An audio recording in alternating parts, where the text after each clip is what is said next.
Marisa, ¿cómo te va? ¿Cómo te va, Gustavo? Buen día. Muchas gracias por tu introducción. Oh, por favor. Marisa, ¿qué es la disfluencia? La disfluencia del lenguaje es una alteración en justamente una función que se llama fluidez, en la fluidez para hablar. Ahora, lo tenemos todos, entonces, ese trastorno. El lenguaje no es perfecto. Entonces todos cometemos muchos errores que están considerados dentro de parámetros normales. Esos serían errores normales de la fluidez. Claro. Los errores normales de la fluidez son las repeticiones que hacemos, las muletillas que usamos para hablar. Todo esto siempre dentro de una cantidad razonable, entre 2 repeticiones, y el componente más importante que nos indica que es un error normal es que no tienen tensión. En la disfluencia, que es lo que es más conocido como tartamudez, lo característico es que la persona hace repeticiones pero con tensión al hablar. Claro. Entonces, allí radica la diferencia. Vos decías que el lenguaje no es perfecto. Se considera que de todo lo que hablamos tenemos un 7% de errores aproximadamente. ¿Errores de qué tipo, Marisa? Bueno, son los que te decía hoy, las repeticiones de sílabas sin tensión, las repeticiones de palabras sin tensión, las repeticiones de frases sin tensión. Por ejemplo, a nosotros que estamos aquí comunicando a través de un medio de comunicación todos los días durante 3 o 4 horas, ¿no es cierto? Sucede que a veces uno pierde la concentración y eso te lleva a confundir una palabra al decirla, ¿eh? Sí, mira, hay un factor fundamental. Nosotros en este momento estamos presionados por el tiempo, ¿sí? Sí. Siempre que estamos frente a una presión con respecto al parámetro del tiempo, la fluidez para hablar se altera. Se puede alterar por muchísimas otras cuestiones, pero el factor tiempo en esto del lenguaje, en la disfluencia o en la fluidez en sí con sus errores normales, el factor tiempo es crucial. Ahora, y también discúlpame, Marisa, que te interrumpa, pero también no influye, por ejemplo, el cansancio. Totalmente. No es lo mismo cuando uno comienza un programa de radio, yo te pongo este ejemplo porque es el que me toca más cerca, ¿no? No es lo mismo cuando uno comienza un programa de radio, que tiene una mayor fluidez, que cuando ya transcurrieron 2 o 3 horas de ese programa. Totalmente, porque por un lado, esto mismo que vos decís, el cansancio por las horas del programa, pero además hay que ver si vos comenzaste ese programa habiendo descansado las horas suficientes. Claro. Teniendo en cuenta que el lenguaje es una actividad sumamente compleja. Incluso creo que influye mucho también el momento del día. Yo Claro. me doy cuenta, por ejemplo, nosotros tenemos un programa aquí los viernes por la noche, que es otro tipo de fluidez, otro tipo de retórica incluso que se utiliza, que no es la misma que la de la mañana, donde todo cuesta mucho más. ¿Donde todo? Cuesta mucho más. Ajá. Vos a la mañana podríamos decir que tenés que hacer una mayor elaboración desde el punto de vista del pensamiento. Desde la concentración, más que nada. Claro. Hay muchos fenómenos que se producen antes de enunciar la palabra, o sea, antes de expresarnos por medio del habla. Son todos aquellos fenómenos que tienen que ver con el pensamiento y hay un punto fundamental que es la planificación. Nosotros antes de hablar planificamos. Para eso tenemos que tener las pausas, los tiempos. Hoy hablábamos de la presión que significa esto de estar al aire. Y la mayor presión dentro de la comunicación son las preguntas, por ejemplo. Es verdad.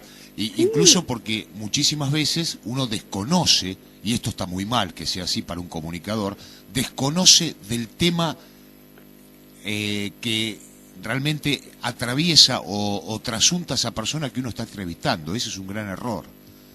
Como me pasa a mí en este momento, por ejemplo. En este momento está fantástico. porque más allá de si vos conocés o no conocés el tema, nosotros estamos disfrutando de la interacción, que quiere decir intercambio de mensajes. Entonces, basta que vos a la persona entrevistada le des así una entrada y la persona ya medianamente va a saber qué es lo que tiene que dejar en claro, teniendo en cuenta que tiene poco tiempo y demás. Claro.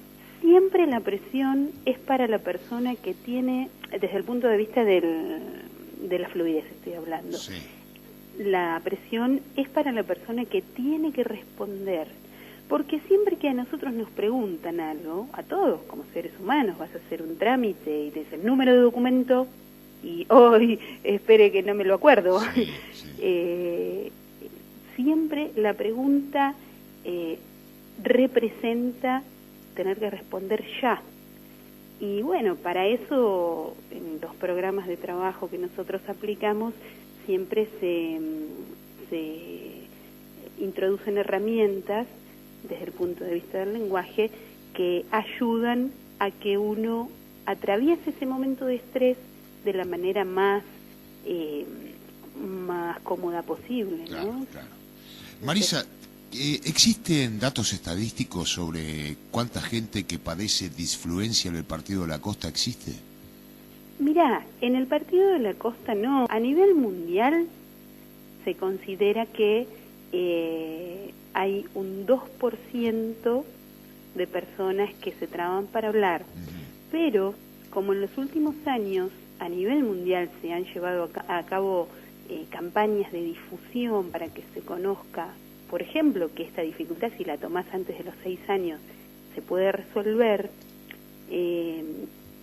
gracias a toda esta difusión hacia los docentes, hacia los padres, hacia los pediatras, los últimos datos arrojan que bajó a un 1,5%.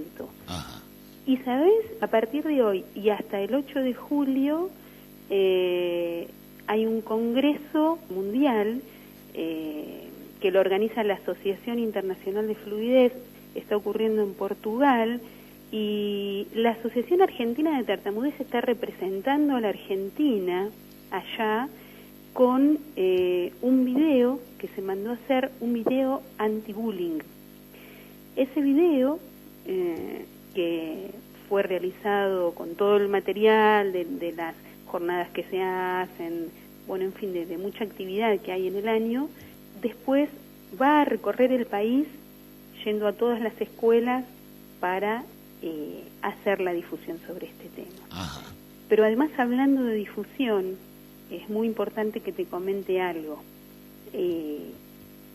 Se logró este año en mayo, luego de 2 años de trabajar detrás de esto, la Asociación Argentina de Tartamudez logró tener un lugar en el portal del Ministerio de Educación de la Nación. Es un sitio, educ.ar, ahí si uno ingresa al apartado de docentes,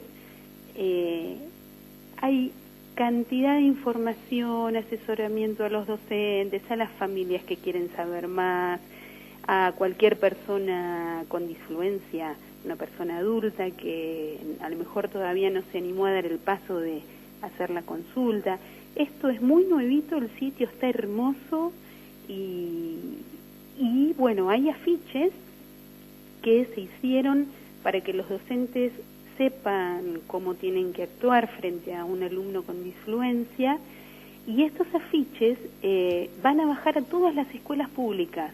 Nos queda la parte de ir haciendo la difusión en las escuelas privadas, por ejemplo. Este es un logro muy lindo que es reciente, fresquito.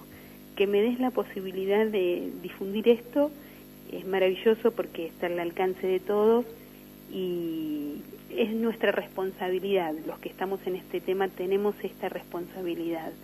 Por eso lo importante de no aligerar ningún espacio, ningún espectro en que nos movilicemos y experimentemos, ¿no? Lo mismo ocurre con los medios de comunicación, ¿no? Que se están banalizando en demasía. Sí, totalmente. Y bueno, nosotras trabajamos todo el tiempo con eso, justamente además en la disfluencia, porque como lo que la desencadena siempre son los factores que tienen que ver con la aceleración o la presión, nosotros siempre estamos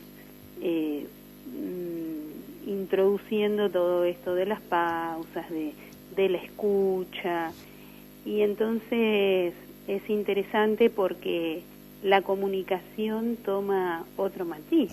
Claro que sí.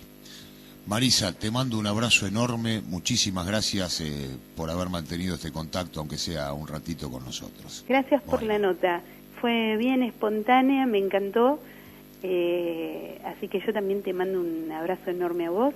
Especialista en disfluencia. Nos explicaba un poco algunos detalles, algunos datos, también nos brindaba Marisa sobre que aproximadamente un 2% de la población mundial padece de este trastorno, pero que últimamente se está corrigiendo esa comunicación con el otro para que todos podamos anoticiarnos de manera adecuada y como corresponde de lo que significa este trastorno a nivel mundial.